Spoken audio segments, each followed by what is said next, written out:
Hi hello. അപ്പോൾ ഇന്ന് നമ്മൾ 6 മാസം പ്രായമുള്ള ഒരു കുഞ്ഞു വാവയ്ക്ക് ഓണം ഫ്രോക്ക് ചെയ്യുകയാണ് കേട്ടോ. അപ്പോൾ അവിടെ ബ്ലൗസായിട്ടാണ് ചെയ്യുന്നത്. കോട്ടയത്ത് നിന്നുള്ള ഒരു സ്ഥിരം കസ്റ്റമറാണ്. അപ്പോൾ ഫസ്റ്റ് നമ്മൾ ലൈനിങ്ങിൽ മെഷർമെൻ്റ് എല്ലാം വരച്ചിട്ട് അത് കട്ട് ചെയ്തിട്ട് പിന്നെ മെയിൻ ഫാബ്രിക്കയിൽ സ്റ്റിച്ച് ചെയ്യുന്നത് കേട്ടോ. അതിന് മുമ്പായിട്ട് നമ്മൾ കുറച്ച് വൈറ്റ് ബീഡ്സ് ഒക്കെ സ്റ്റിച്ച് ചെയ്തിട്ടുണ്ട്. പിന്നെ ബാൻഡാണ് നമ്മൾ ഷോൾഡർ ഭാഗത്ത് കൊടുക്കുന്നത്. ബാൻഡും കൂടെ സ്റ്റിച്ച് ചെയ്ത് മെഷർമെൻറ്റ് വരച്ചിരിക്കുന്ന ഭാഗത്തോട് കറക്റ്റായിട്ട് സ്റ്റിച്ച് ചെയ്തെടുക്കുന്നുണ്ട്. പിന്നെ നമുക്ക് ഷോൾഡറിൽ ഒരു ബോവും കൂടെ വെക്കുന്നുണ്ട്.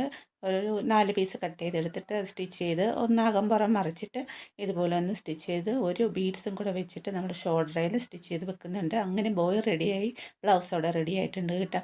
പിന്നെ നമുക്കിനി വൈറ്റ് കളർ ക്രീം കളറുള്ള പാവാടയാണ് ചെയ്യുന്നത്. അത് നമ്മൾ പെട്ടെന്ന് തന്നെ ചെയ്തെടുത്തിട്ടുണ്ട്. അപ്പോൾ ഫൈനൽ റിസൾട്ട് ഇങ്ങനെയാണ്. അപ്പോൾ ഫൈനലി ഇങ്ങനെയാണ് ഇതിരിക്കുന്നത് കേട്ടോ. അപ്പോൾ അതിൻ്റെ കൂടെ നമ്മൾ ഫ്രീ ആയിട്ട് ആ ഗ്രീൻ ടോപ്പ് കൂടി കൊടുക്കുന്നുണ്ട്.